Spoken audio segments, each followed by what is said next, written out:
কখনো কখনো মানুষ প্রেমে হারে না, হেরে যায় নিজের সবচেয়ে প্রিয় মানুষটার কাছে। আমি ভাবতাম ভালোবাসা মানে পাশে থাকা, রাগ হবে, অভিমান হবে, তবুও শেষ পর্যন্ত হাতটা ছাড়লো না কেউ। কিন্তু জীবন শেখালো সব গল্প শেষ পর্যন্ত একসাথে লেখা হয় না।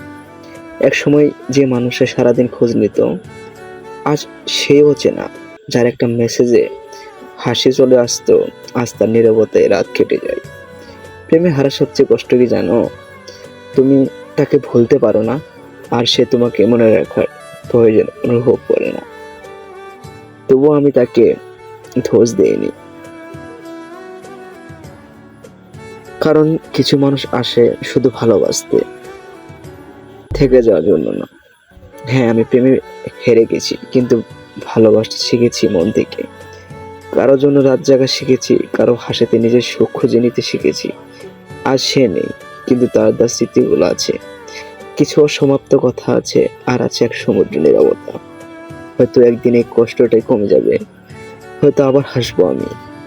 কিন্তু একটা কথা সত্যি, যাকে সত্যি ভালোবাসা যায় তাকে কখনো পুরোপুরি ভোলা যায় না। প্রেমে হেরে গেছি, তবুও ভালোবাসাটা সত্যি ছিল। হ্যাঁ, আমি তাকে ভালোবেসেছি।